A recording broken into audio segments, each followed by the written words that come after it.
Make your future. 미래 채널 마이앱. 네, 안녕하세요. 미래 채널 마이F 황준원입니다. 자, 오늘은 미래 1인 가구는 어떻게 죽을까라는 다소 무겁지만 굉장히 중요한 주제를 가져와 봤어요.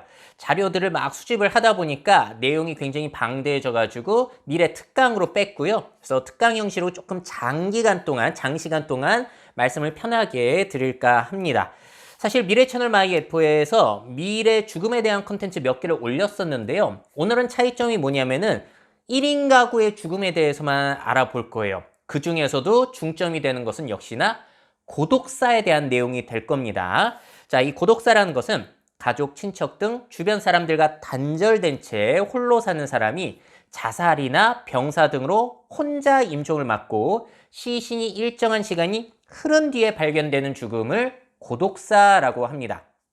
자, 이 주제를 선택한 이유는 우리 1인 가구의 증가는 피할 수가 없어요. 이렇게 혼자 사는 사람들이 늘어나게 된다면은 그럼 이 사람들은 어떻게 죽지? 야, 고독사는 굉장히 늘어나게 될 텐데 이거 어떻게 대비를 해야 될까? 그 내용을 말씀을 드릴 겁니다. 사실 이 상황이 굉장히 많이 바뀐 거는 여러분들이 느끼실 거예요. 옛날 대가족 시절에만 하더라도 내 죽음을 내가 신경 쓸 필요가 없습니다. 왜냐면은 나의 가족, 주변의 친척들이 돌봄, 부양, 장례의 역할을 알아서 해주기 때문에, 그리고 장례식을 연다고 하더라도 조의금을 모아가지고 함께 치러냈던 그런 시대였기 때문에 고독사를 당하기도 쉽지 않은 환경이었어요. 근데 이 상황이 바뀌고 있는 거죠. 일단 결혼 자체를 엄청나게 안 한다. 다 들어보셨을 거고, 결혼할 생각조차도 줄어들고 있다. 결혼을 꼭 해야 된다라고 응답한 비율, 미혼 여성의 경우에는 22%, 미혼 남성은 36.3%로 떨어졌고 더 떨어질 가능성 높죠? 자, 그러면서 대한민국 1인 가구 비율은 쭉 높아지고 있죠? 1995년 보세요. 12.7%였어요. 저 때만 하더라도 1인 가구가. 근데 지금 2020년에는 31.7%가 돼서 전체 가구 중에서 제일 흔한 가구 구조를 1인 가구로 우리나라에서도 구성을 하고 있는 상태입니다. 연령별로 봤을 때는 아무래도 20, 30대 때 학업이라든지 직장 때문에 혼자 사는 사람들이 많기는 한데요. 근데 이 50대 이상을 합치기만 하더라도 그 수치가 49.3%, 무려 절반가량이 혼자 살고 있다라고 보시면 되겠습니다. 자, 그렇다면 혼자 왜 사냐? 이 중에서 세 번째 이유가 상당히 재밌어요. 혼자 살고 싶어서 자발적으로 혼자 살고 있다는 거고요. 혼자 살면 편하니까. KB의 조사 결과를 보시게 되면은 여기에서는 아예 1위가 혼자 사는 게 편해서가 1인 생활의 시작 동기 1위였습니다. 그 중에서도 40대가 되면은 그 이유를 가장 많이 꼽고 있다라는 점. 이거는 수입과는 그렇게 큰 상관이 없는 걸로 이 조사에서는 나타났었어요. 그러니까 예전에는 진짜 가족들이 모든 역할을 해줬는데 지금 예전에 가족들이 했던 역할을 뭐 학교나 뭐 식당에서 배달 간편식을 먹던지 아니면은 뭐 병원을 내가 아플 때 가든지 이사 갈 땐 이삿짐 센터를 이용하는 등 원하면 그때그때 서비스나 기관 이용하면 되니까 굳이 같이 살 필요가 없어졌다는 거죠. 근데 이 이유뿐만이 아니라 요즘은 또 문제가 되고 있는 게 뭐냐면 문제라고 해야 될지 뭔지 모르겠어요. 인간 관계 자체도 예전과 다르게 굉장히 끊어지고 느슨해지고 있다는 거 다 아시죠? 관계 자체가 끊어지고 있다 보니까 고독사의 위험 가능성도 굉장히 높아지고 있는 것 같습니다. 예전에 친구는 굉장히 중요한 존재였어요. 나를 도와주고 나를 즐겁게 해주고 모든 역할들이었는데 그런 것들이 이제 뭐 넷플릭스, 게임, 아프리카 TV, 유튜브 뭐 다양한 서비스로 다 대체가 되고 있고 자, 여러분들의 주말 일상이 이런 분들도 꽤 계시잖아요. 일어나자마자 스마트폰 계속 보다가 잘 때 되면 스마트폰 놓고 자는 이런 일상들. 자, 그럼 이런 일상들이 늘어나게 됐을 때 앞으로 이런 가구들은 어떻게 죽음을 맞이하게 될 것인가? 이게 상당히 궁금한 거죠. 그래서 제가 전에 제 미래 출연 책 홍보하면서 이 자료를 보여드렸거든요. 책 내용 중에 일부분을. 스마트폰 없이 1년 살기, 친구 없이 1년 살기 둘 중에 하나 선택하려면 뭘 선택하겠냐? 사실 이 질문을 한 10년 전에 드렸다고 생각해 보세요. 굉장히 고민이 됐겠죠? 그 당시만 하더라도 뭐 친구 없이 1년 살아? 뭐 사회성에 문제 있는 거 아니야? 이런 인식이 많았는데 제가 이 콘텐츠를 올렸더니 댓글이 어떻게 달렸냐면은 많은 분들이 차라리 친구 없이 1년 살겠다는 거예요. 친구는 이미 없으니까 친구 없이 살기 할게요 라고 대답하신 분도 계시고, 이미 친구 없이 산 지 1년 넘었다. 친구랑 있으면 항상 뭔가 맞춰야 되는 부담감 많이 느끼시죠? 친구 없이 선택, 바로 선택했다. 안 만나고 산지 수년이다. 뭐 다 내가 먹고 살만해야 누굴 만나든지 하지 여유가 없다. 친구 이미 없다.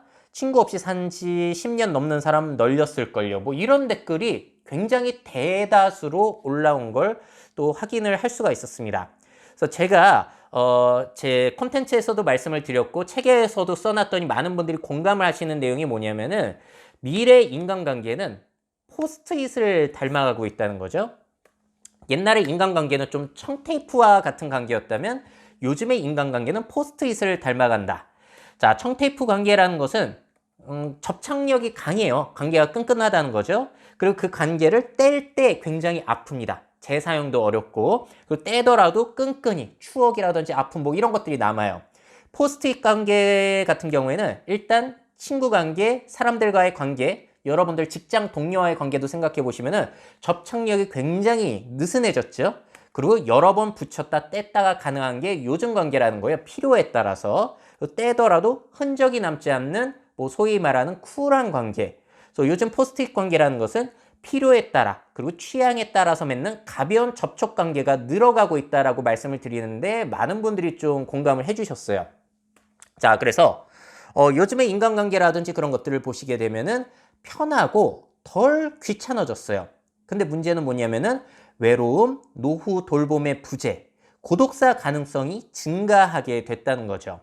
자, 그래서 이런 것들을 생각하면서 제가 한번 미래채널 마이F 구독자분들에게 설문조사를 열어봤어요. 이 고독사에 대해서 자료를 준비하고 있는데 어떻게 생각하시냐? 첫 번째, 나의 노후 돌봄과 장래를 위해서 결혼과 출산해야 되지 않을까? 두 번째, 됐고 차라리 혼자 살다 혼자 죽는 게 낫다. 이렇게 올렸는데 저도 올리면서 예상이 안 됐습니다. 어디에 사람들이 더욱더 공감을 하게 될지. 근데 결과를 보니까 이 혼자 살다가 그냥 차라리 혼자 죽겠다는 분들이 2배 정도로 더 많았다는 점은 제가 예상을 하지 못했던 부분이에요. 왜냐면 어렸을 때부터 저는 결혼을 안 한다라고 입에 늘 달고 살았던 사람이라서 그런 얘기 할 때마다 주변에서 늘 했던 얘기.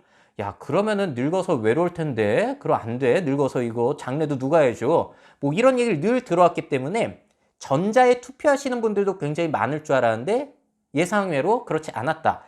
자, 댓글도 한번 볼까요? 슬픔이라는 게 지켜보는 이의 슬픔이지 죽은 자가 알겠습니까? 저도 이런 생각 많이 했었고, 결혼과 출산에 대해서는 긍정적인 편이지만 그 원인이 나의 노후와 장래를 위해서가 이유라면 안 하는 게 낫죠. 저도 여기에 대해서 공감은 합니다만 상당히 이게 재밌어요. 왜냐면은 과거에는 아이를 낳는다는 것이 노동력을 위해서라든지 대를 잇기 위해서라든지 노후를 위해서라든지 어떠한 목적을 위해서 아이를 수단으로서 출산한 경향들이 굉장히 많았는데, 지금은 그렇게 하게 되면은 그 행위 자체, 생각 자체가 이기적인 걸로 여겨진다라는 점이, 야, 세상이 이렇게 빨리 바뀔 수 있나라는 것도 새삼스럽게 또 느껴졌습니다. 자, 그리고 이 댓글은 아주 뼈 때리는 댓글이요. 당연히 힘이 있을 때랑 노후가 닥쳤을 때 마음이 다를 텐데 조사 결과가 의미가 있을까? 굉장히 공감이 됩니다. 지금은 아예 됐어, 혼자 살아도 돼라고 하지만 나중에도 그러실까요? 기력 달리고 그러실 때, 자, 인생길에 진정한 짝친구를 만들고 목숨보다 소중한 존재가 있을까 싶어 결혼하겠습니다. 이렇게 말씀하신 분도 계시고, 저는 이것도 굉장히 노후를 생각해 봤을 때 측면에서도 좋은 선택이 있다라는 생각도 들더라고요. 자, 그리고 결혼은 사랑하는 사람이 있으니 할 계획이고요. 자식은 아직은 계획이 없어요. 노후 돌봄은 자식이 있든 없든지 알맞은 서비스로 받을 계획이에요. 그에 맞는 재산을 모으는 중이고요. 노후는 경제력으로. 이렇게 생각하시는 분들이 아마 요즘 뭐 대부분이지 않을까 싶습니다. 젊은 층들 같은 경우에는. 저 역시도 아유, 그냥 돈 벌어서 시설 나중에 들어가면 되지, 뭐 배우자나 자녀에게 의존하냐, 이런 생각을 아주 압도적으로 했던 사람인데, 지난주에 이제 고독사에 대한 책, 시간이 흐른 방 뭐 이런 거를 보고 옛날에 또 초고령 사회 다큐멘터리를 보면서 생각이 조금씩 바뀌어요. 지금은 젊고 건강하고 사회적으로도 연결이 되어 있다 보니까 아유, 그냥 나중에 돈 벌어서 요양원 들어가면 되지 라고 생각을 하는데, 이게 어쩌면은 젊은이의 굉장히 건방지고 오만한 생각일 수도 있다라는 게 요즘 많이 느껴지는 거죠. 자, 그래서 이제 미래 1인 가구는 도대체 어떻게 죽을까에 대한 내용을 한번 찾아보게 된 거고요. 자, 본격적으로 이제 시작을 해볼게요. 자, 아까 1인 생활 시작 동기로 혼자 사는 게 편해서가 40대에 압도적으로 높다라고 말씀드렸는데, 자, 보세요. 50대가 되면은 이 수치가 급작스럽게 뚝 떨어지게 됩니다. 자, 이거는 가치관에 대한 그 변화의 측면에서도 생각해 볼 수 있는 거지만, 이 50대가 되게 되면은 슬슬 몸도 아프고 적적해지게 되면서 이 노후와 돌봄과 장래에 대한 불안이 더 커지는 것도 작용을 하지 않았을까라는 생각도 들어요. 자, 보시게 되면은 1인 가구 연령대별 비중 20대, 30대, 40대. 젊었을 때는 괜찮을 수 있는데 이 젊은 사람들도 근데 고독사가 늘어나고 있는 거 혹시 아세요? 자, 이 젊은 사람들의 특성을 또 이해해 보셔야 되는 것이 청년 고독사가 문제가 되고 있기도 합니다.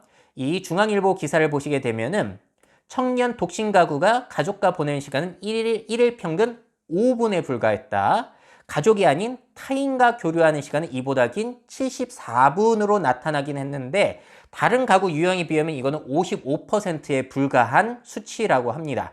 자, 그리고 OECD 평균 10%를 훨씬 뛰어넘는 27.7%가 사회적인 고립도를 호소를 했다고 하는 거죠. 그래서 우리나라 청년들 같은 경우에는 사회적으로 굉장히 단절이 많이 되어 있는 사회라고 볼 수가 있어요. 자, 그렇다 보니까 고독사의 가능성이 높아지는 것도 생각해 볼 수 있고요. 자, 계속 말씀드리고 있지만 젊은 1인 가구 지금 편하고 만족한다고 하더라도 나중에 늙으면 어떻게 할 것이냐, 이게 상당히 문제라는 거예요. 자, 통계청에서 발표한 1인 가구의 어려움 보시게 되면은 두 번째가 뭐냐? 아프거나 위급할 때 혼자서 대처하기 어렵다는 거거든요. 이 수치를 보시게 되면은 젊었을 땐 괜찮아요. 근데 나이를 먹어가면 갈수록 수치가 급격하게 높아지는 것을, 응답 비율이 높아지는 것을 발견할 수가 있습니다. 자, 그리고 이보다는 낮은데 나를 부양해주는 가족이 없어 경제적으로 불안하다. 이 역시도 나이가 들면 들수록 높아진다는 거죠. 과연 괜찮겠냐는 거죠. 혼자서 늙어가는 것이. 자, 이미 사실 고독사는 증가를 하고 있습니다. 추천드릴 다큐멘터리는 이 시사직격 KBS에서 한 다큐멘터리 보시는 걸 추천드리도록 할게요. 이게 실제 우리나라 고독사 현장, 쓰레기가 쌓여있는 고독사 현장을 보고 계신 거고, 여기서 이제 여러 가지 조사, 자료들을 분석을 해보셨더니 이게 정확한 조사 결과가 없거든요. 2013년부터 20년까지 고독사 발생 건수 계속 늘어나가지고 4,196건까지 치솟았다. 다른 보건복지부의 조사 자료만 보더라도 한 해의 고독사 사망자 추이가 2,880명으로 예전에 비해서 굉장히 늘어나고 있는 것을 확인할 수가 있습니다. 자, 어느 지역에서 고독사가 제일 많냐면은 아무래도 경기, 서울, 부산 이런 지역인데, 자, 대도시잖아요. 도시가 팍팍해서인 측면도 있겠지만 그게 아니라 인구 자체가 여기에서 많기 때문에 고독사도 늘어난다라고 보는 게 맞을 것 같습니다. 그런데 아이러니한 점이 뭐냐? 이렇게 인구가 밀집된 곳에서 고독사가 발생한다는 것도 굉장한 아이러니라고 볼 수 있겠죠. 저도 이 옆집에 누가 사는지 몰라요. 옆집 사람들이랑 마주치면 눈도 안 마주칩니다, 저도. 그러다 보니까 고독사가 증가할 수밖에 없는 이런 환경이 되고 있는 거죠. 자, 서울시의 연령별 고독사 건수도 상당히 흥미로워요. 보시게 되면은 5, 60대가 가장 많습니다. 자, 아무래도 경제력이 떨어지는 중년 남성에게서 고독사가 많이 발생하고 아무래도 비관 자살이 높아지는 거고요. 30대 이하도 73건으로 꽤 많은 축계에 속해 있어요. 자, 고독사의 큰 원인 두 가지를 볼 수 있는데 역시나 경제적인 빈곤 때문에, 그리고 사회적인 관계가 단절됐기 때문입니다. 물론 고독사는 자살의 경우도 있고 사고사도 있고 병사도 있어요. 자, 근데 이 젊을 때도 이 발생하는 것도 문제인데 나이가 들수록 아무래도 고독사가 심해질 것이라는 점. 나이가 들수록 사회적 그 관계가 단절되는 것은 아무래도 여성보다 남성이 더욱더 심하다는 점. 그래서 남성의 경우에는 진짜로 이 고독사 조심하셔야 될 것 같아요. 경제력으로도 떨어지고 이제 사회에 내가 쓸모없다는 생각이 들고, 그래서 돈 없다 보니까 친구도 못 만나고 뭐 여자친구도 못 만들고 뭐 이러다 보면은 고립될 가능성이 너무나 높아지는 거죠. 자, 그리고 또 생각해 봐야 되는 거는 앞으로 우리나라 사망자 급증합니다. 지금은 31만 명 정도가 한 해에 사망하지만 앞으로는 53만 명, 74만 명 이렇게 2배 이상 확실하게 늘어나요. 왜냐면은 이전에 태어난 사람들의 머릿수가 많다 보니까 이들이 늙어가면서 사망자도 늘어나는 건데, 그럼 덩달아서 고령자의 고독사도 늘어날 가능성도 생각해 볼 수 있다는 겁니다. 자, 그리고 1인 가구는 어떻게 죽을까? 그 중에서 제가 요즘 최근에 생각한 건데, 1인 가구는 어디에서 죽을까요? 어디에서 죽을 거라고 생각하세요? 보통 많은 분들이 1인 가구는 이렇게 생각하실 거예요. 아이, 돈 모아서 요양원 들어가서 죽어야지. 근데 과연 그렇게 될 것인가? 제가 지난번에 소개해드린 시간이 멈춘 방에 이런 내용이 나와요. 나는 고독사가 나쁘다고는 생각하지 않는다. 유품정리사가 이야기하는 거거든요. 죽음을 막을 수 있는 사람은 없고 병원이나 시설 등이 아니라 내가 살던 익숙한 내 집에서 떠나고 싶어하는 사람이 많기 때문이다. 이 경우 자택세나 자연사라고 하는 표현이 맞을 것이다. 실제로 제가 예전에 본 KBS 다큐멘터리에서도 노인분들이 요양원 안 들어가려고 하신다는 거예요. 왜냐면 내 집에서 죽고 싶지 그런 데서 죽고 싶으세요? 자, 한번 여쭤볼게요. 여러분들은 1인 가구시라면은 요양원에서 돌봄을 받다 돌아가시는 걸 택하시겠습니까? 아니면은 그냥 내 집에서 차라리 고독사가 되더라도 혼자 죽는 걸 택하시겠습니까? 이게 상당히 사람들에 따라서 다양한 답변이 나올 것 같은데 궁금해요. 댓글로 꼭 달아주시기를 부탁드리겠습니다. 물론 요양원 같은 경우에는 문제가 뭐냐면은 돈 없는 사람이 못 들어갈 가능성도 있다는 거. 근데 돈이 있다고 하더라도 뭐 그렇게 요양원까지 들어가서 연명을 하냐. 그냥 편하게 내 집에서 살다가 내 방에서 치매를 걸리던 말던 내가 그냥 알아서 죽겠다. 이렇게 선택하는 사람도 꽤 있지 않을까요? 저도 저희 외할머니가 요양원에 들어가 계신 걸 자주 봤었는데 늘 이 얘기를 하셨던 것 같아요. 집에 가자, 집에 가자. 왜냐면 요양원은 집이 아니거든요. 자, 그래서 아마도 후자를 선택하는 사람들이 많을 것 같고요. 그래서 그게 고독사의 증가로 이어질 가능성 굉장히 높을 것 같습니다. 아니, 1인 가구로 살았던 사람들이 여럿이 모여있는 그런 시설에 들어가고 싶겠냐는 거죠. 평생 1인 가구로 살아왔는데. 그래서 방문 요양이라든지 아니면은 독방으로 되어 있는 시설이라든지 다른 수가 굉장히 필요한 것 같아요.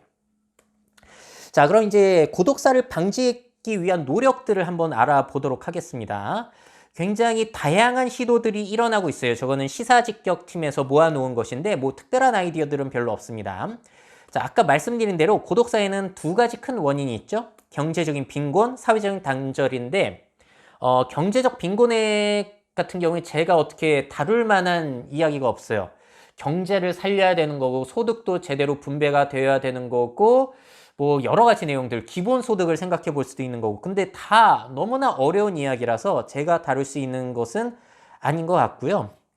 저는 주로 이 사회적 관계 단절을 어떻게 극복할지 이 부분을 한번 다뤄보려고 합니다. 자, 연령대별로 봤을 때는 이거를 제가 나눠서 생각을 해야겠더라고요. 50대를 중심으로 이제 그 이전에 태어나신 분들, 후에 태어나신 분들 이제 나눠서 생각을 해보려고 합니다. 50대 이상의 분들은 아무래도 농업, 그리고 산업사회 문화를 많이 받아들이신 분들이시고, 더 젊으신 분들은 정보통신사회 문화를 더 받아들이신 분들이실 거예요. 그리고 50대 이상 같은 경우에는 집단주의, 가족주의 문화가 많이 익숙하실 거고, 그리고 그 이하 세대는 개인주의 문화가 상대적으로 좀 더 높겠죠.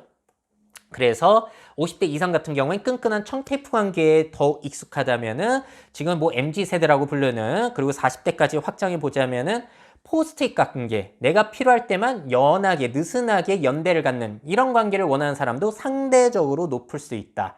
자, 그래서 인간관계의 끈끈함에 대한 생각도 다르기 때문에 나눠서 생각을 해봐야 될 것 같고요. 그러면 어떻게 고독사를 대비할 수 있는가? 지금 당장 할 수 있는 거, 그리고 예전 세대들, 지금 고령 세대들 중심으로 일단 말씀을 먼저 드리고 미래적인 방향으로 순서대로 말씀드릴게요. 자, 먼저 50대 이상 좀 고령자 분들을 생각해 보자면은, 이렇게 고령자라고 하시면 50대 분들이 조금 이상하시겠지만 일단 정부에서 많이 책임을 지고 있습니다. 정부의 돌봄 역할이 강화가 되고 있죠. 안부 확인 전화를 한다든지 식사 지원, 돌봄 제도, 긴급 지원 등 여러 가지 것들을 지금 정부에서 해주시고 계시고, 또 제가 뉴스에서 보고 신기하게 본 건 이거예요. 1인 가구 같은 경우에는 신청하게 되면은 병원 가는 길을 동행해 준다는 겁니다. 노인뿐만이 아니라 청장년층 같은 경우에도 신청하면은 같이 가준다는 거예요. 이런 서비스들 앞으로 늘어날 것 같고요. 이건 정부 차원의 노력이고 개인 차원에서 진짜 중요한 이야기를 제가 발견을 했어요. 예전에 유퀴즈 온 더 블록에 유품 정리사분이 나오셨는데 그렇게 고독사 현장에 가게 되면은 거기에 술병만 나돌아 다닌다는 거예요. 할 줄 아는 취미가 아무것도 없어서 술만 드시다가 쓸쓸하게 죽음을 맞이하신다는 거죠. 그래서 이 유품 정리사분이 뭐라고 이야기를 하시냐? 술을 좀 줄이고 취미 생활을 하시면 좋겠다. 그러니까 취미 생활을 각자 가져가지고 사회적으로 연결의 끈을 놓지 않는 거, 고립감을 좀 해소해 주는 거, 이 굉장히 중요한 부분이 되는 것 같아요. 그래서 취미 산업 같은 경우에는 단순히 돈벌이로만 볼 게 아니라 1인 가구의 복지 차원, 고독사를 방지하는 복지 차원에서도 접근할 수 있다는 거죠. 자, 그리고 이 취미 생활 중에서도 운동, 스포츠를 빼놓을 수가 없잖아요. 저는 이 고령 사회에서 이게 꼭 필요하다고 봐요. 시니어 올림픽 대회. 제가 일본에서 시니어 올림픽 대회가 열렸다는 걸 보고 굉장히 흥미롭게 봤는데 이러면 아무래도 각자 뭐 축구를 하든지 마라톤을 하든지 탁구를 하든지 계속해서 체육대회 준비하고 뭐 클럽 같은 데 나가면서 계속해서 운동을 하시다 보니까 관계를 그나마 좀 오래 유지할 수 있는 길이 열릴 수도 있고 어떠한 목표, 지향점이 생긴다는 측면에 있어서도 굉장히 좋은 것 같습니다. 그래서 저는 지금부터도 우리나라 공교육기관에서 꼭 체육 시간을 좀 더 활성화시켜 주셨으면 좋겠어요. 사실 우리나라 학교에서 체육 시간이라는 게 그냥 유명무실하잖아요. 저 같은 경우에 체육 시간에 그렇게 운동 안 하고 가만히 앉아 있는 편이었는데 어렸을 때부터 이 축구라든지 컬링, 테니스, 운동 같은 취미를 하나 제대로 배워두게 되면은 그런 것들을 성인이 돼서도 나이가 먹더라도 꾸준히 하게 되면서 사람들과 관계를 맺을 수 있다는 거죠. 그래서 이 스포츠 문화, 이런 클럽 문화를 활성화시키는 것도 고독사와 관련해서 굉장히 중요한 부분인 것 같습니다. 자, 그리고 제가 본 일본 사례 중에 재밌었던 게 공동체 가게라는 게 있어요. 인구 감소 마을에서 이제 자꾸 마트라든지 그런 게 사라지다 보니까 식재료라든지 그런 걸 사기가 너무 힘들어지는 거예요. 그런 지역은 아무래도 혼자 사는 노인분들도 많아지다 보니까 이제 음식 끼니 해결하기가 어려워지다 보니까 이분들이 자체적으로 돈을 모으셔가지고 공동체 가게를 여신 거예요. 그래서 그냥 노인 1인 가구가 간단하게 먹을 수 있는 음식을 만들어서 판매를 하신다든지 한켠에 마치 사랑반처럼 모이셔가지고 같이 식사를 할 수 있는 공간이 있고 거동이 불편해서 여기까지 못 오면은 그냥 자원봉사로 노인분이 또 가져다 주시는 거예요. 근데 이게 또 어떤 의미가 있죠? 방문을 계속해서 하면서 잘 계시는지 안부 확인이 가능해지다 보니까 고독사를 방지할 수 있다는 겁니다. 그래서 이와 관련해서 제가 전에 네트워크 마케팅에서도 가끔 강연이 들어와서 이런 이야기를 드려요.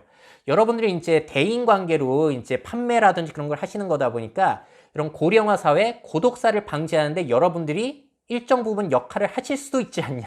뭐 이런 식으로 끼워 맞춰서 강의를 하기도 했는데 이상한 생각은 아닌 것 같아요. 자, 그리고 또 최근에 본 뉴스인데요.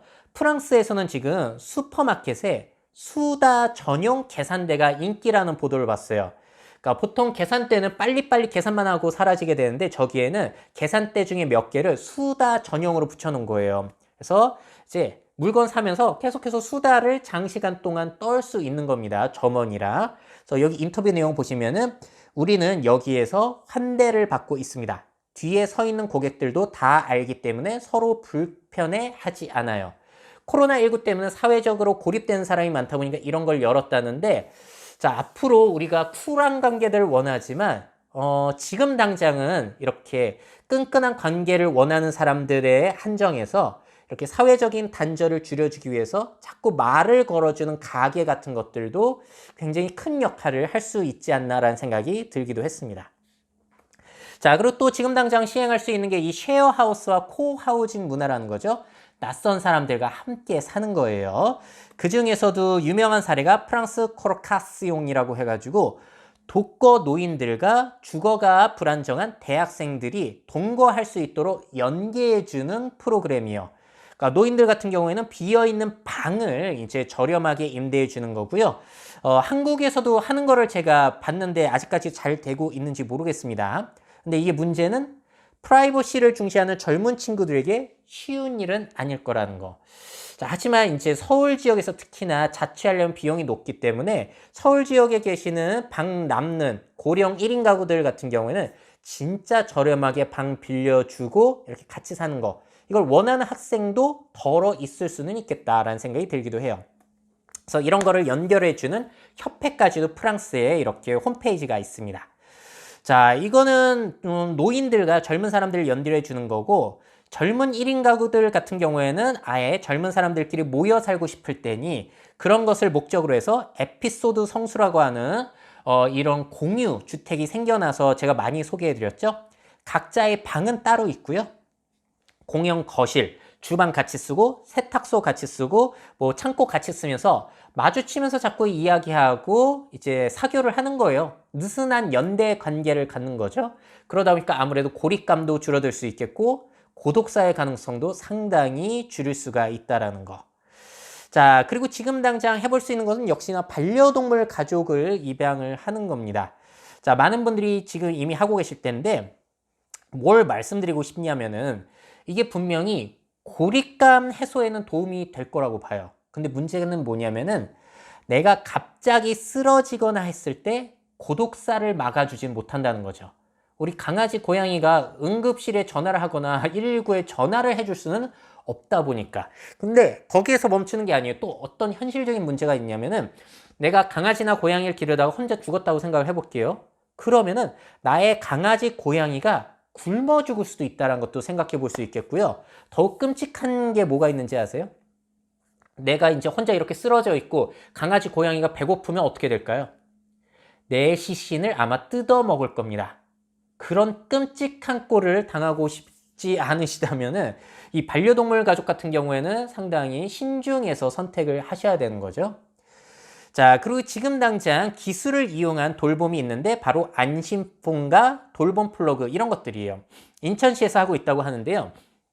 안심폰 같은 경우에는 저렇게 긴급구조 버튼이라든지 생활관리사를 바로 연결해 줄 수 있는 이러한 것들이 큼지막하게 되어 있어가지고 좀 편리하게 연결할 수 있게 하는 거고, 이 돌봄 플러그의 역할은 뭐냐면요. 플러그가 가전제품 사용량을 측정을 해요. 너무 안 쓴다 싶으면 이제 그 담당자한테 연락이 가는 거고, 그리고 여기에 집안에 조도 센서도 달려 있다고 합니다. 그래서 너무 불이 계속해서 안 켜지고 있으면은 그건 역시도 문제가 있는 거 아닌가라고 해서 관리자에게 문자나 그런 걸로 안내가 가는 그런 시스템이에요. 자, 그리고 AI 스피커를 사용 시도하는 것도 있어요. 독거 노인들에게 SK텔레콤에서 나눠줘 봤더니 10명 중에 7명은 AI 스피커를 매일 사용했고 행복감은 높아지고 고독감은 낮아졌다는 겁니다. 물론 없는 것보단 낫기는 하겠지만 과연 정말로 이랬을지는 진짜 모르겠고요. 왜냐면 젊은 사람들도 AI 스피커를 요즘 잘 안 써서. 자, 그래서 음성 대화로 적적함도 없애고 제일 중요한 게 뭐냐면은 음성 명령으로 응급 구조 요청이 가능해요. 아리야 살려줘 하면은 전화 걸 필요 없이 쓰러져 가지고 연결이 될 수 있다는 거. 야, 이거는 앞으로 AI 비서의 정말로 중요한 기능이 될 수 있을 것 같습니다. 그래서 AI 비서는 집안의 필수품이 될 수도 있는 게 이런 이유 때문일 것 같아요. 왜냐면 쓰러졌을 때 전화기가 내 손에 없으면은 신고를 못 해요. 대신에 뭐 이제 AI 스피커한테 명령해가지고 119 연락해줘 하면은 연락이 되기 때문에 상당히 의미가 있겠죠.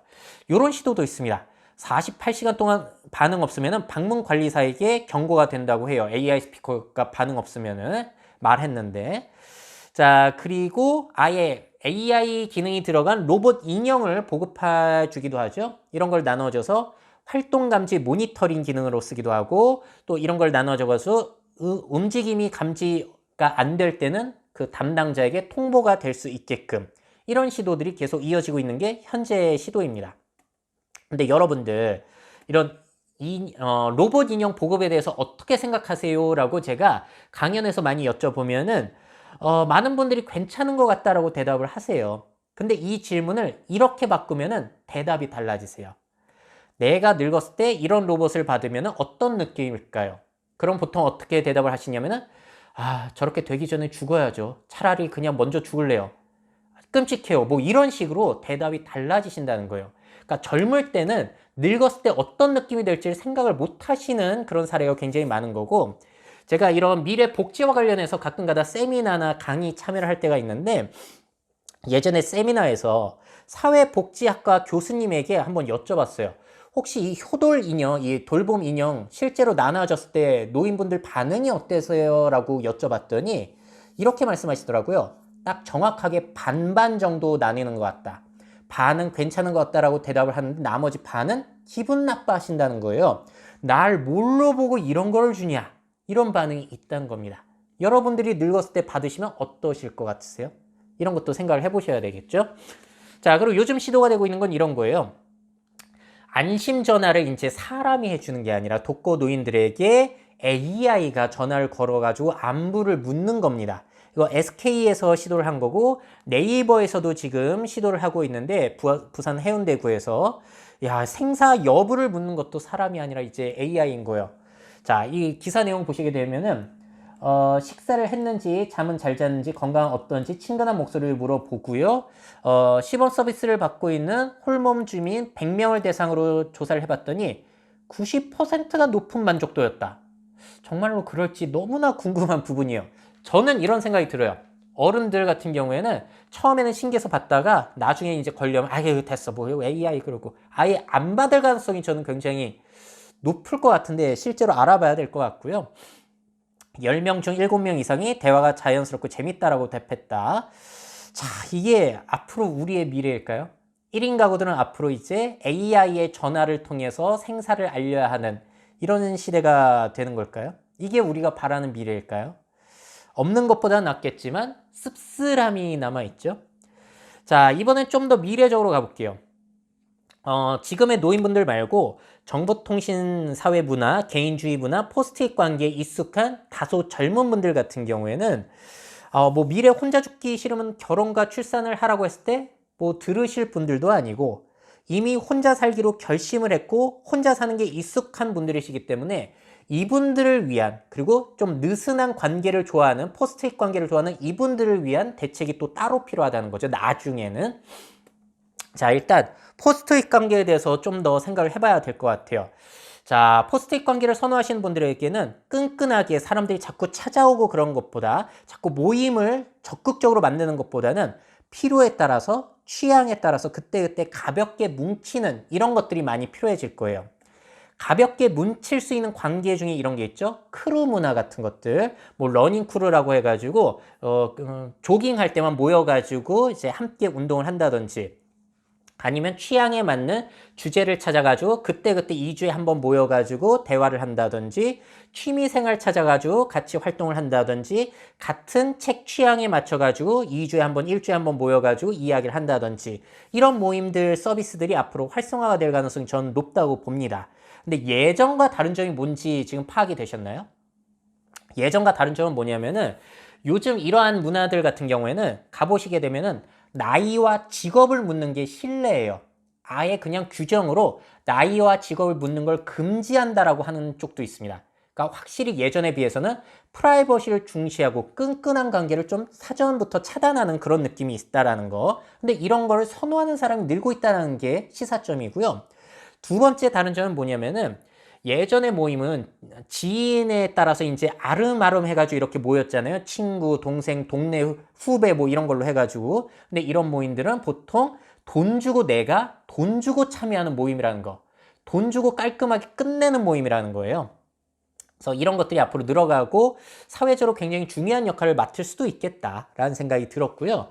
그러면서 이제 관계의 상업화가 이루어지고 있다고 제가 많이 말씀드렸죠. 친구도 필요하면 돈 주고 그때그때 빌린다. 상담할 사람 필요하다 싶으면 일본의 아저씨 렌탈 서비스처럼 1시간에 10,000원 내고 빌려가지고 그냥 이야기만 하고 나오는 이런 어찌 보자면 쿨한 관계들, 또 뭐 이런 서비스들이 늘어날 가능성이 상당히 높아 보인다는 생각이 듭니다. 많이 소개해드렸지만 박혜수 작가님이 만든 퍼펙트 패밀리라는 가상 이 회사는 뭐냐면은 당신이 원하는 완벽한 가족이 되어드리겠습니다 라고 해가지고 돈을 내게 되면은 뭐 역할 대행이라든지 전화 대행, 상황극 서비스, 웰 다잉 서비스, 내가 죽을 때 뭐 가족을 준다든지 이렇게 가족이라든지 친구를 돈 주고 내가 그때그때 빌려갈 수 있는 이런 서비스가 앞으로 필요하지 않겠냐라는 거를 박혜수 작가님이 예술 작품으로 내놓으셨다는 거예요. 근데 이 작품을 보면서 야, 이거 진짜 미래에 너무 필요하겠는데? 라는 생각이 저는 많이 들었고, 작가 본인도 작품 준비하면서 야, 이거 진짜 나한테 필요한 서비스겠는데? 라는 생각을 많이 하셨다는 거. 제가 알기로 이 퍼펙트 패밀리 작품이 인천에 있는 파라다이스 시티 호텔에서 올해 5월 달에 또 전시가 될 것이라고 알고 있습니다. 관심 있으신 분들은 한번 가보셔도 좋을 것 같아요. 그래서 이렇게 그때그때 돈 주고 사는 관계를 사람들이 씁쓸하게 여기기는 할 텐데 한번 여쭤볼게요. 실제 가족, 실제 친구에게 나의 병간호 부탁하기, 나의 우울함 노출하기, 이걸 선호하십니까? 아니면은 차라리 그냥 돈 내고 돌봐줄 사람, 이야기 들어줄 사람 구하는 거, 그런 걸 선호하십니까? 자, 이렇게 질문 드리면은 후자에 답할 사람이 앞으로 늘어날 것 같지 않으세요? 지금보다도 앞으로 더욱더. 자, 문제는 그러면 이런 걸 다 돈 주고 해야 된다는 건데 돈 없는 사람들은 정부에서 또 지원해 줘야 되는 건가? 정부에서 돈을 얼마나 써야 된다는 거예요? 자, 그리고 제가 늘 주장하고 있는 거. 저는 동거 제도를 꼭 활성을 해야 된다고 봐요. 혼자 살기는 외롭고 결혼은 부담스럽고 그랬을 때 동거 제도를 법제화하면 어떨까요? 해외에서는 이미 동거 제도를 법제화해가지고 결혼한 사람들과 거의 동등한 권리를 누리게 해주잖아요. 집 구할 때라든지 육아 보조금이라든지 아니면 내가 동거하는 사람이 수술 받을 때 동거인이 같이 가서 수술 동의서를 써줄 수 있는 거. 지금은 아무리 동거를 오래 했다고 하더라도 수술 동의서를 못 쓰는 걸로 알고 있거든요. 그래서 문제가 많아요, 우리나라는. 근데 동거로 이렇게 아예 지원을 해주면 낫지 않겠냐는 거죠. 근데 여러분의 자녀가 동거한다고 한다면은 뭐라고 대답하실 건가요? 특히나 딸 가지신 분들. 그리고 여러분들의 애인이 동거 경험이 있다라고 고백을 한다면 여러분들은 뭐라고 생각을 하실까요? 만약에 여기에 대해서 아유, 우리 딸은 안 돼, 우리 아들은 안 돼, 내 남자친구, 내 여자친구는 안 돼 라고 대답을 하신다면은 아직까지는 예전 결혼을 중심으로 한 이 관계를 더욱더 선호를 하시는 건데, 문제로 생각하는 건 이거예요. 우리나라는 선택권이 너무 제한적이라는 거. 사람이 같이 살 때. 결혼할 거 아니면 같이 살지 마라고 아예 사람들의 결합 자체를 아예 원천적으로 막아놓고 있는 것은 아닌가라고 제가 많이 지적을 하고 있습니다. 근데 누구라도 어떠한 형태라도 같이 살게 되면은 고립이라든지 고독사의 측면에 있어서는 이게 어느 정도 해결이 가능하다는 거죠. 그래서 당사자, 부모, 국가, 사회의 인식이 변하게 된다면은 고독사를 해결할 길도 조금은 열릴 수 있지 않을까라고 생각을 하는 주의입니다. 더 나아가 보자면, 더 진보적으로 나아가 보자면은 동성애에 대해서는 어떻게 생각하세요? 동성애자들이 자유롭게 이제 사랑을 하고 같이 살 수 있는 환경을 만들어 주게 된다면은 동성애자들의 이 고독사, 고립 역시도 막을 수가 있거든요. 자, 그래서 어떻게 생각하십니까? 동성결혼, 동거도 포용을 해야 된다라고 보십니까? 아니면은 그럴 거면 차라리 혼자 살다가 혼자 죽어라라고 생각이 드시나요? 저는 이게 문란하다 아니다를 넘어서서 돌봄의 측면에서 생각을 해본다면 누구와라도 어떠한 형태라도 함께 살게 다양성을 열어주는 사회로 나아가는 게 필요하다라고 개인적으로는 주장을 하는 사람입니다. 그래서 앞으로는 사랑하는 남녀만 같이 사는 게 아니라 같이 살 동거인을 구한다는 접근법으로 남녀가 이제 연애를 하고 뭐 그런 것도 생각해 볼 수 있지 않을까? 뭐 그런 생각이 들기도 했어요. 근데 실제로 많이 바뀌고 있긴 하죠. 사람들이 앞으로 10년 후에 혼인 모습으로 꼽는 것도 동거고, 여성가족부에서 조사를 했을 때도 혼자 사는 거, 동거하는 거, 결혼하고 자녀 가지지 않는 거, 결혼하지 않고 아이를 낳는 거, 이 수용도가 예전에 비해서는 많이 높아지고 있어서 다양한 가족의 모습을 이제는 조금 더 인정을 해주고 있다. 그럼 이걸 어디까지 지원해 줄 것이냐를 이제는 논의를 시작해 보자는 건데, 이걸 여성가족부에서 했었거든요. 만약에 여성가족부가 폐지되면 어디에서 이야기를 해야 되나 이거는. 자, 그래서 앞으로 뭐 결혼이건 1인 가구건 아니면 뭐 다자연애가 됐건 LAT, 리빙 어파트 투게더 뭐 이런 게가 됐건 다양한 형태로든 어떻게든 같이 살아가지고 돌봄이 조금 더 자체적으로 될 수 있게 하는 환경을 만들어주는 것도 중요한 것 같습니다. 자, 그리고 미래 첨단 기술의 발달이 고립과 고독사를 어떻게 막아줄 수 있을 것인가? 요즘 한참 얘기가 나오고 있는 메타버스. 여기서 제가 얘기하는 메타버스는 좀 좁은 의미로 아바타를 이용해서 3차원 공간 안에서 사람 만나고 뭐 같이 놀고 이런 것들 이야기하는 건데, 이런 메타버스로 아바타로 친구를 만들게 되면은 고립감을 줄여줄 수 있지 않을까요? 물론 이게 직접적인 관계를 더 멀리 만든다는 부작용이 있기는 하지만 고립감 회복에 있어서는 어느 정도 효과가 있을지도 모르겠다. 왜냐면 사람들은 끈끈한 관계가 아니라 익명성에 감춰진 느슨한 관계, 포스트잇과 같은 관계를 원하는 사람들이 늘어나고 있기 때문에. 그리고 이게 또 좋은 점이 뭐냐면은 예전처럼 채팅으로만 유대감을 갖고 뭐 그런 것보다도 아무래도 아바타 형태로 어떤 사람과 유대감을 갖게 되면은 그거는 아무래도 글로써 소통을 했던 것보다 누군가와 함께 있다라는 느낌, 누군가를 알고 있다라는 느낌이 좀 더 강해질 수 있어서 이 측면에 있어서는 메타버스가 필요할 수도 있겠다. 이런 아바타로 소통하는 환경이 필요할 수도 있겠다라는 생각이 들기도 했습니다. 자, 그리고 제가 많이 소개해드렸는데, 그리고 책에도 소개해드렸더니 많은 분들이 공감을 해주셨어요. 제가 예전에 일본에서 베트남에서 간병이 1만 명을 데리고 온다라는 기사를 공유했더니 한 기자님이 이렇게 댓글을 남겨주셨습니다.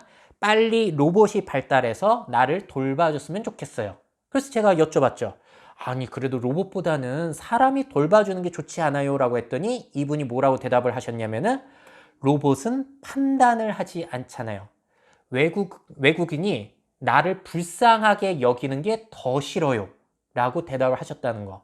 그렇게 생각을 해보니까 차라리 로봇이 나을 수도 있겠구나.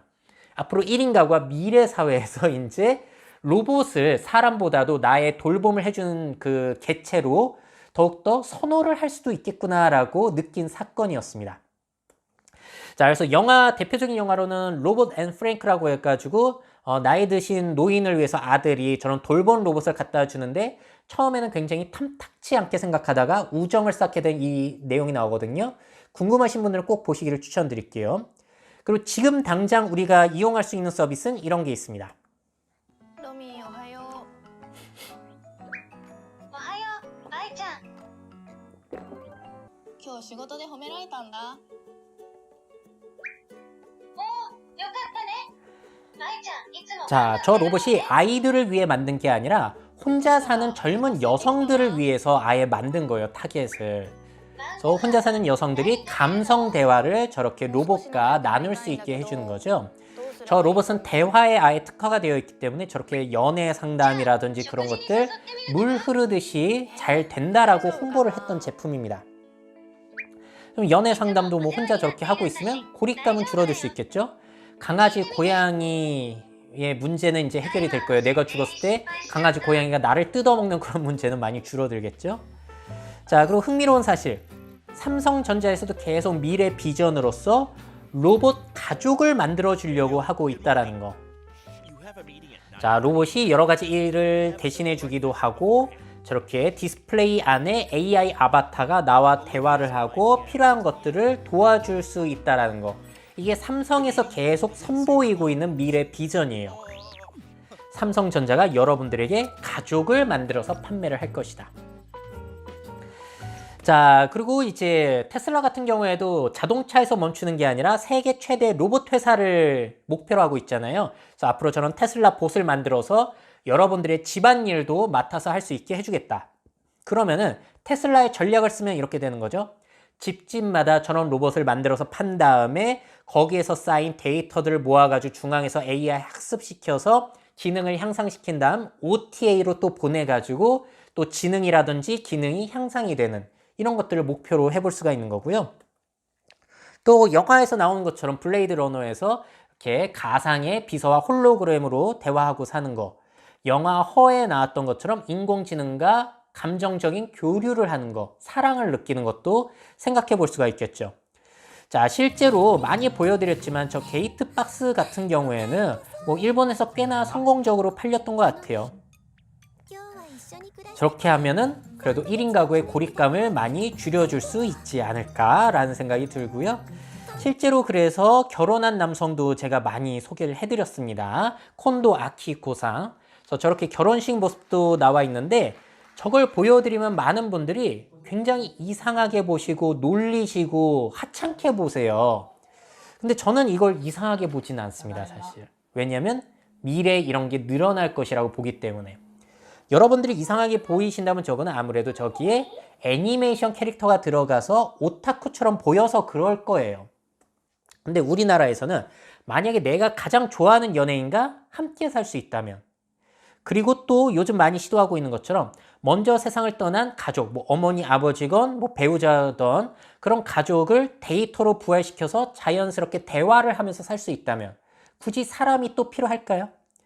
그리고 나의 이상형을 아예 저렇게 인공지능으로 제작을 해가지고 가상 연애처럼 알콩달콩 살 수 있다면.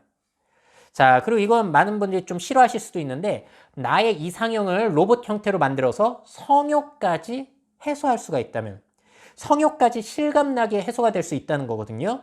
이게 여성의 성상품화 측면에서 이야기하는 게 아니라 성욕의 해소 측면에서도 이게 가능해질 수도 있다는 걸 말씀을 드리는 거예요. 여성분들이시나 남성분들이시나.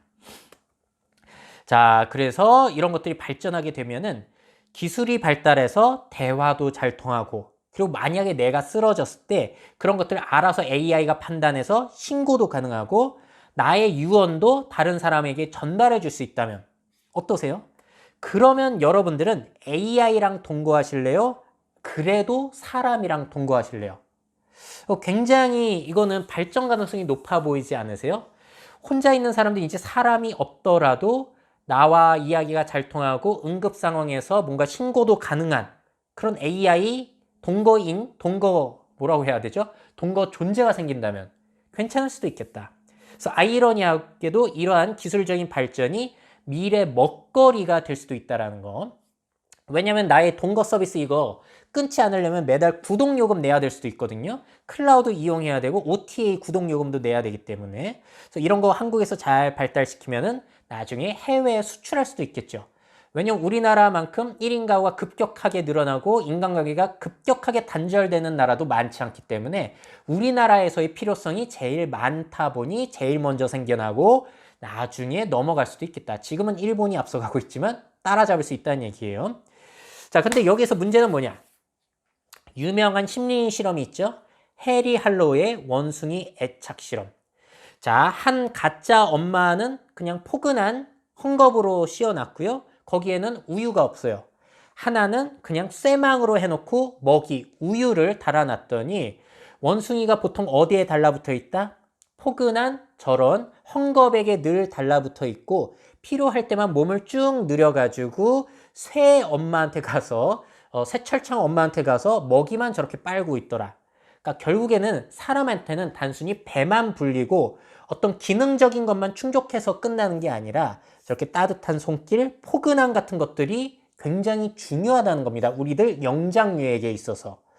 그렇다면 앞으로 AI 동거인의 발전이 우리의 근본적인 저러한 욕구들을 해소해 줄 수 있을까? 이건 상당히 미지수로 남아있는 영역이죠. 자, 그리고 혹시 자살 지원 제도에 대해서는 어떻게 생각하세요? 죽을 권리, right to die. 생각해 볼 필요 있겠죠? 아니, 1인 가구 같은 경우에는 내가 죽는다고 슬퍼할 사람도 없다면 굳이 외롭게 살다가 고독하게 죽을 필요는 없잖아요. 그래서 안락사를 허용하는 나라들도 뭐 네덜란드라든지 뭐 스위스라든지 그런 나라들이 이미 있고, 자, 많이 들어보셨겠지만 스위스로 자살 관광 간다는 이야기 들어보셨죠? 디그니타스라는 곳은 이렇게 이제 조력 자살 단체예요. 어떤 암이라든지 불치병이 걸린 사람들이 이 단체에 의뢰를 하게 되면은 자살을 도와주는 겁니다.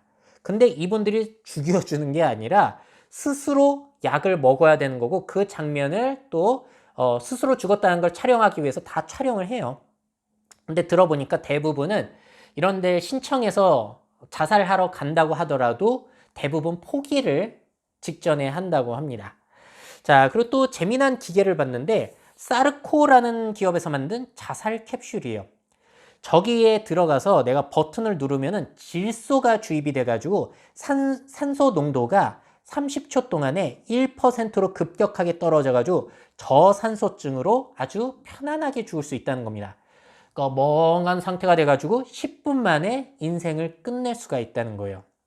그리고 저게 또 3D 프린터로 만든 건데 캡슐 자체가 그 자체로 관이 되기도 한다고 합니다. 내 죽음을 저렇게 스스로 편안하게 죽을 수 있는 장치까지도 개발이 되고 있어요. 자, 어떻게 생각하세요? 여러분들, 차라리 나는 고독사 하겠다. 차라리 조력 자살하겠다. 여러분들의 선택은 무엇일지 상당히 궁금해지는 부분입니다. 1인 가구 같은 경우에는 가족들이 없기 때문에 굳이 아둥바둥 살 이유 자체도 줄어들고 내가 죽는다고 슬퍼할 사람도 없다면은 그리고 종교를 가지고 있는 것도 아니라면은 조력 자살을 선택하는 사람도 많지 않을까. 1인 가구 사회에서 살기 싫은 사람을 굳이 살게 냅두는 것도 좋은 일일까?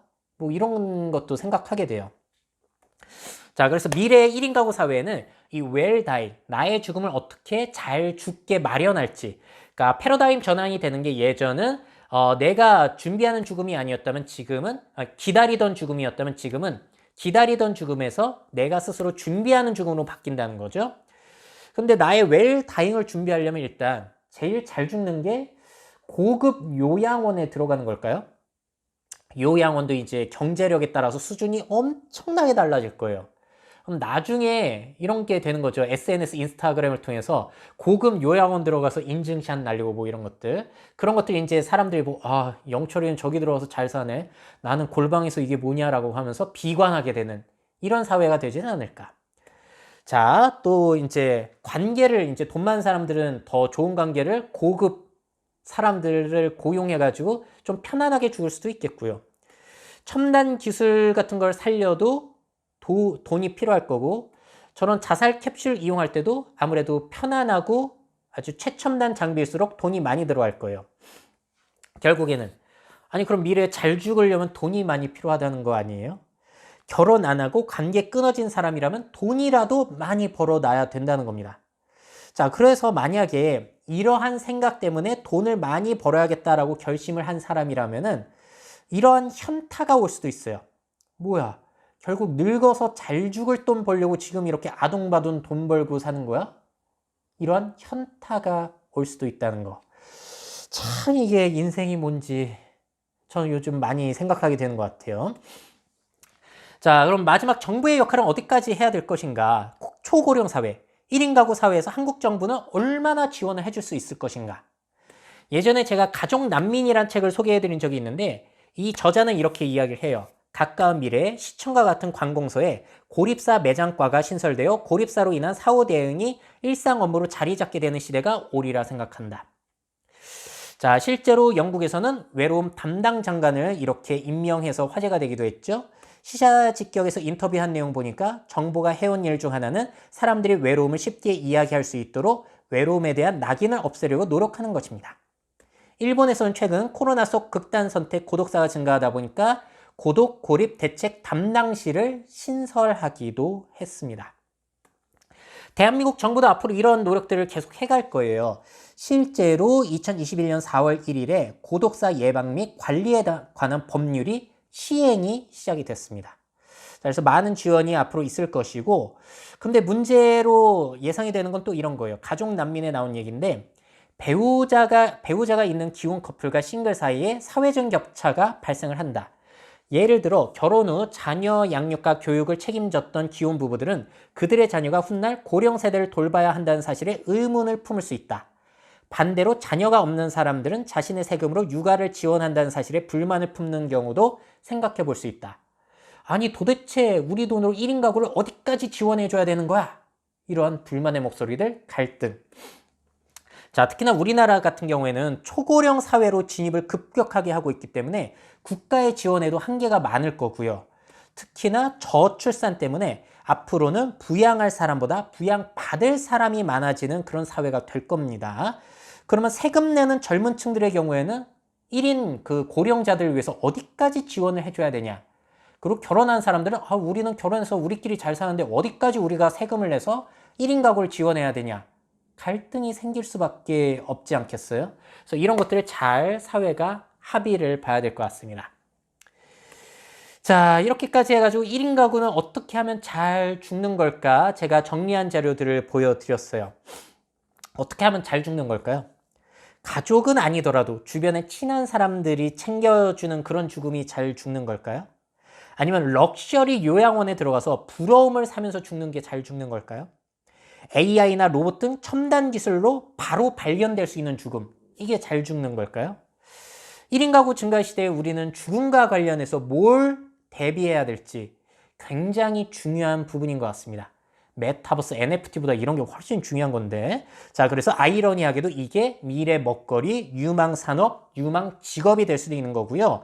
제가 책에서도 말씀드렸고 강의에서도 늘 말씀드리는데, 뭐 유품 정리사, 장의사가 되라는 말씀이 아니라 누구나 맞이할 수밖에 없는 죽음을 아름답게 끝맺음하게 도와주는 직업.